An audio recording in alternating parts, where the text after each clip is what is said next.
तो ये पतंजलि का भोंपू है क्या? ये पतंजलि का है क्या भोंपू? और ये पौने 2 आंख वाला बाबा रामदेव, ठीक है, जो एक्टरों को देख के पूरी आंखें खोल लेता है, वैसे इसकी एक आंख बंदी रहती है, ये पूरी आंख खोल लेता है। कि स्वामी रामदेव ने जो बयान दिया है, भले ही इस्लाम को लेकर दे चाहे ईसाइयों को लेकर दे। अभी आप एक बात बताइए, कल को अगर कोई मुस्लिम व्यक्ति हिंदू धर्म को लेकर अगर विवादित बयान देगा तो लोग सवाल करेंगे ना, ये कहता है लाखों वर्ष पुराना हिमालय की गोद से खोज के लाया हुआ नमक, और नीचे नमक पे पीछे एक्सपायरी डेट दे रखी होती है। आप सोचिए, नमक जो है लाखों वर्ष तक हिमालय में एक्सपायर नहीं हुआ, लेकिन रामदेव उतार कर लिया है नीचे तो एक्सपायर हो गया। बाबा रामदेव जो है कोई बाबा नहीं है, ये सलवार जी भी रामदेव, ये ऐसा है, ये बिजनेसमैन है, ठीक है। इसके ये 24 घंटे पॉपुलैरिटी हासिल करने के लिए कोई ना कोई विवादित बयान देता रहता है। और मुझे एक बात समझ में ये नहीं आती है कि सरकार इसे उठाकर जेल के अंदर क्यों नहीं डालती है। कभी इसे बहन बेटियां बिना कपड़ों के अच्छी लगती हैं, कभी ये डॉक्टरों को लेकर विवादित बयान देता है, कभी ये कोरोना की दवाई को लेकर विवादित बयान देता है। ये 24 घंटे विवादित बयान देता ही रहता है। और इस देश के अंदर रामदेव ने क्या इस्लाम धर्म को अपना रखा है?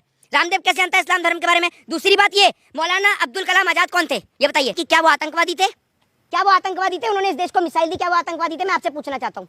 मीर उस्मान अली क्या आतंकवादी थे? खान अब्दुल गफ्फार खान क्या आतंकवादी थे?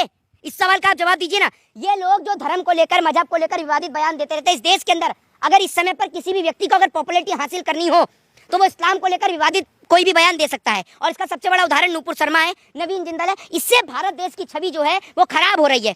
एक और तो भारतीय जनता पार्टी के नेता, चाहे वो जेपी नड्डा हो चाहे गौतम गंभीर हो, सब तमाम जगह पर जाकर मजारों पर चादर चढ़ा रहे हैं। दूसरी ओर रामदेव जैसा ये सलवार जी भी विवादित बयान देता है, लेकिन सरकार इसे उठाकर जेल के अंदर नहीं डालती है। पता नहीं क्यों नहीं डालती है। बिजनेसमैन है वो। एक बात आप मुझे बताइए, बिजनेसमैन है तो कोई कुछ भी बोलेगा है? आप भिखारी हैं सड़क छाप, आप भी तो बिजनेस कर रहे हैं। ये खबरों को बेच के आपका भी तो बिजनेस ही है, ये बिजनेस नहीं है? ये फ्री में काम करते हैं। बोलना आपका भी बिजनेस है। मेरा कौन सा बिजनेस? आप पैसे देते हैं? बताइए, अगर देते हैं तो बताइए, ले लेता हूँ आपसे 10-15 लाख का चेक कटवा कर सामने आकर दे दीजिए। बोलिए ना, मेरा कौन सा बिजनेस है बोलने का? वो योग गुरु है ना? है योग गुरु है, आप क्या है? अरे तो योग गुरु है, एक मिनट, वहाँ योग गुरु है तो वहाँ तांडव दिखा रहे थे क्या? ये कौन सा योग दिखा रहे थे वहाँ पर जो बयान दे रहे थे? अभी ये कह रहे हैं बिजनेसमैन है, अब आप कह रहे हैं योग गुरु है। बताइए ना आप मुझे, है क्या वो आदमी? योग गुरु है बाबा रामदेव, बिजनेसमैन नहीं है। वो भी है? बाबा कहाँ से? पतंजलि है ना उनका। तो बाबा कहाँ से? ये बताओ, बाबा कहाँ से? आप कैसे जानते हैं? आप किस रूप में जानते हैं? किस रूप में? भगवान है क्या वो रूप में जानेंगे? भगवान ही जो रूप होता है। मैं तो उसको उस रूप में जानता हूँ, साइकिल पे मट्ठा बेचा करता था। साइकिल पे मट्ठा बेचा करता था, उस रूप में जानता हूँ। लेकिन वही समय लगातार बाबा रामदेव के ऐसे पहले भी कई बयान आए हैं। देखिए, रामदेव जो है ये विवादित बयान देता ही रहता है, ठीक है ना। और ये एक नंबर का जिसे कहते हैं ना, इसे बिल्कुल भी समझ नहीं है। आप एक बात बताइए, अगर आप कहते हैं कि बाबा है, एक बात आप मुझे बताइए कि अगर बाबा है तो बाबाओं का धर्म कार्य क्या है? कभी आपने इस देश के अंदर, जो आपने देखा होगा जगत गुरु शंकराचार्य जी महाराज थे, कभी आपने उनको इस प्रकार का विवादित बयान देते हुए देखा है? ये लोग अभी निकल कर आ रहे हैं। एक वो अभी बीच में आया था कॉमेडियन बाबा के नाम से, संत परमहंस। संत परमहंस आया था, और ये महोदय जो यहाँ पर खड़े हुए हैं, इनके चैनल के लिए वो एक और तो कह रहा था हिंदू राष्ट्र की मांग कर रहा था। और ये जो महोदय मेरे बगल में खड़े हुए हैं, इनके चैनल के लिए, इनका नाम दानी संजार है, इनके लिए कह रहा है कि बच्चे आए हैं इनके चैनल को सब्सक्राइब करें। एक और हिंदू राष्ट्र की मांग कर रहा है, दूसरी और लोगों से कह रहा है कि मुस्लिमों के चैनल को सब्सक्राइब करो। तो इनकी बात का और गधे की लात का कोई भरोसा नहीं है। ये एक नंबर के क्या, तो फिर हिंदू राष्ट्र की मांग क्यों कर रहे हैं? हिंदू राष्ट्र में सब रहेंगे ना, आप कैसे कह सकते हैं? तो अभी एक मिनट, अभी हिंदू राष्ट्र में सब लोग रहेंगे तो ये रामदेव जो बयान दे रहा है, जो इन भाई ने अभी बताया, भाई साहब ने, कि भाई साहब कुरान को लेकर या वो तमाम चीजों को लेकर जो रामदेव ने बयान दिया है, ये बयान जायज है? ये बताइए ना आप मुझे। वो पौने 2 आंख वाला एक काना जो बयान देता रहता है 24 घंटे, और मैं आपको बता दूं, ये जो काना है ना, किसी पे भी मानहानि का मुकदमा भी ठोक देता है। ये सुन लीजिए, कौन क्या चीज महान शख्सियत है हमारे देश की? आपकी महान शख्सियत है ना, सुनिए, एक काम सुनिए। तो अगर महान शख्सियत है तो मैं आपसे गलत तो बोलूंगा नहीं। ये बताइए, आप रामदेव के इस बयान से सहमति दर्ज करते हैं कि महिलाओं ने बिना वस्त्र के भी अच्छी लगती हैं? तो आपकी इस बारे में क्या राय है महान शख्सियत की? एक मिनट, क्या एक मिनट, क्या राय है? माफी मांग ली ना। अरे एक मिनट, मैं क्या बोल रहा हूँ, क्या राय है आपकी इस बारे में? डॉक्टर के बारे में जो बयान दिया फिर माफी मांगी, उसके बारे में आपकी क्या राय है? आपके घर परिवार वाले यही सोचते हैं क्या? आप भी यही विचारधारा से जुड़े हुए हैं क्या? अरे सुन तो लीजिए, आप एक मिनट, आपके घर से जाते हैं रामदेव का प्रवचन सुनने के लिए? आप कितनी बार गए हैं आपके घर से? आप गए हैं एक आध बार उनके सामने वो जो कराते हैं, वो पेट को ऊपर नीचे आसन, लुटासन जो भी है? हाँ, तो आप गई हैं एक आध बार करने? आप गई हैं एक आध बार करने? हैं? मैं तो नहीं करता भाई साहब। आप एक बार बताइए, उसके आने से कोई योग थोड़ी आया, योग तो पहले से भी था। एक बात आप मुझे बताइए कि आप रामदेव की औकात नहीं है, मैं तो बोलता हूँ सीधे तौर पर, रामदेव की प्रोडक्ट यूज कर रहे हैं आप, ऐसी बात कर रहे हैं आप, लगाती हैं उनका प्रोडक्ट? तो ये पतंजलि का भोंपू है क्या? आप नहीं करते। ये पतंजलि का है क्या भोंपू? हाँ, नमक का बड़ा ही क्रिटिकल कॉन्सेप्ट है नमक का। आप सुनिए, ये कहता है लाखों वर्ष पुराना हिमालय की गोद से खोज के लाया हुआ नमक, और नीचे नमक पे पीछे एक्सपायरी डेट दे रखी होती है। आप सोचिए, नमक जो है लाखों वर्ष तक हिमालय में एक्सपायर नहीं हुआ, लेकिन रामदेव उतार कर लिया है नीचे तो एक्सपायर हो गया। रामदेव जी बयान इसलिए दे रहे हैं, साल 2024 में इलेक्शन है, चुनाव है। रामदेव जी सोच रहे हैं अगर मोदी सरकार दोबारा आ गई तो कोई ने जेल के अंदर उठाकर न डाल दे। सरकार इनसे पूछेगी कि भैया आपका क्या योगदान है, तो हाँ मोदी सरकार के साथ है, लेकिन स्टेटमेंट भी तो देने पड़ेंगे। भाजपा में जो जितना लुच्चा है वो उतना उच्चा है, ये समझ लीजिए आप। ये विवादित बयान भाजपा से थोड़ी है रामदेव, कैसी बात कर रहे हो? मोदी जी के साथ फोटो नहीं देखी आपने रामदेव की? तो भाजपा से हो गए तो फिर मोदी जी जेल में क्यों नहीं डलवाते? मेरी बात सुनिए, मैं क्या बोल रहा हूँ, मोदी जी जेल में क्यों नहीं डलवाते उन्हें?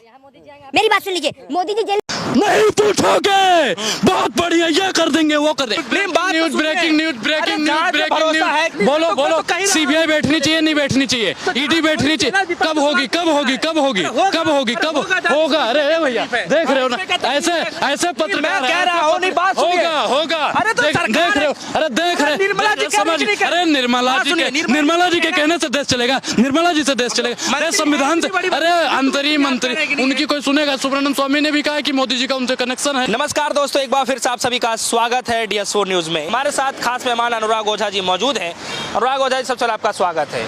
सबसे बड़ा सवाल लेते हैं अडानी को लेकर के। अब सरकार ने जो है, चाहे वित्त मंत्री हो चाहे उधर से जो है जवाब आना शुरू हो गया है कि जो है एजेंसियां अपना काम कर रही है अडानी मामले को लेकर के।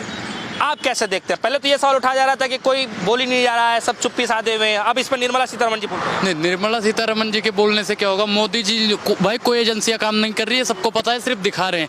मोदी जी रात में मेरे सपने में आए थे, मोदी जी मेरे सपने में आए थे। मैंने कहा मोदी जी क्या होगा, इनका वीजा उजा कैंसिल करवाओगे कि नहीं करवाओगे? कह हम करवा तो देते और करवा भी रहे हैं, लेकिन मैंने एक गलती, बहुत बड़ी गलती करी है, उसके लिए मैं माफ़ी चाहता हूँ। मैंने कहा मोदी जी आपने कौन सी गलती कर दी? कह रहे हमने एयरपोर्ट जो बेचा ना, अडानी के हाथ बेच दिया। आप कितना भी उसे रोकेंगे ना, अपनी हवाई जहाज से फुर्र। मैंने कहा कहाँ? कह रहे जहाँ विजय माल्या गया है, ललित मोदी गया है, नीरो गया है, सब वहीं जाएंगे। तो हमने कहा मोदी जी आप भी जाओगे? कह रहा हाँ लगता तो ऐसे ही, अगर तालमेल सही से नहीं हुआ ना तो 24 के बाद हमको भी जाना पड़ेगा। लेकिन अनुराग ओझा जी, अडानी मामले को लेकर के जो है वित्त मंत्री जी कह रहे हैं कि अर्थव्यवस्था पे इसका कोई असर पड़ने वाला नहीं है अडानी मामले से। कहा देख लेना महाराज, हम क्या कह रहे हैं कि LIC चली गई ना, LIC को मटिया मेट कर दिया, कितने लोगों का घाटा होगा। बैंक को, SBI बैंक को मटिया मेट कर दिया। अगर यहाँ से भागा अडानी, अगर यहाँ से भागा तो समझ जाओ कि देश का एक एक आदमी डेली, कम से कम 1 लाख आदमी डेली आत्महत्या करेगा, उसका जिम्मेदार होगी वर्तमान सरकार। क्यों लगता है आपको कि जो है ऐसा होगा भी, अडानी चले जाएंगे? क्यों लगता है? अच्छा, हमें लगता था अडानी वो गया कि नहीं गया, नीरव मोदी गया नहीं गया, विजय माल्या गया, ये तो भैया इतने लोग छोटे छोटे लोग थे, और ये तो इतना बड़ा हिमायती है भैया, ये तो भागेगा। इसका तो मैं 100% लिख के दे दूं, अगर ये 24 से पहले ना भाग गया तो कहना। और वर्तमान सरकार इसे भगाने में पूर्ण सहयोग करेगी, पूर्ण सहयोग। सदन में चुप्पी साध के बैठ गए, कोई नहीं बोल रहा।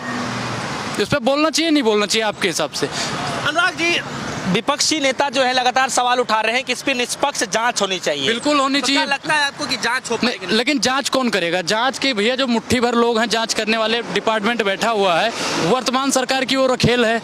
वर्तमान सरकार जो कहेगा वही वो करेंगे।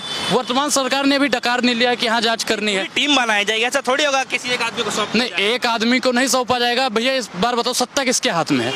सत्ता किसके हाथ में? अंबानी और अडानी के हाथ से। कानून का क्या? सरकार नहीं चला रही है। सरकार कौन चला रहा है? अंबानी अडानी चला रही है, आपको नहीं पता है? देश की अर्थव्यवस्था कौन चला रहा है? अंबानी अडानी चला रहा है। मोदी जी क्या है? मोदी जी तो भैया कठपुतली हैं। मोदी जी कौन? मैं खामखा। मोदी जी कुछ नहीं है। मोदी जी को ये बात पता है, अंबानी और अडानी इस देश की सरकार को चला रहे हैं। अनुराग, इसको कैसे देखते हैं कि आने वाले समय में लोकसभा का चुनाव है, 9 राज्यों में भी चुनाव है, क्या इसको लेकर के जो है अडानी मामले को लेकर के सरकार का कोई घाटा इसमें देखते हैं? बिल्कुल 9 के 9 राज्य जाएंगे, ये बात तो लिख के ले लो महाराज, क्योंकि वर्तमान सरकार अगर इस पे डकार नहीं लेगी तो 9 के 9 राज्यों से हाथ धोना पड़ेगा। अगर इस पे अभी भी मोदी जी और भी जो इनकी पार्टी EB CDI जितनी भी है, सब अगर कार्रवाई पे लग जाएं, अंबानी के खिलाफ भी बैठा है, अडानी के खिलाफ भी बैठा है, रिश्तेदारों के खिलाफ भी बैठा है, और भी जो अंदर मुट्ठी भर लोग बैठे हैं उनके खिलाफ भी अगर बैठ गई तो समझ जाओ देश का उद्धार है, नहीं तो 9 राज्य इनका गया। क्या लगता है जांच होगी तो और भी नाम खुल सकते हैं? और नाम? अरे महाराज हम क्या करें, बत्ती का जितने भी मंत्री पद पे बैठे हुए हैं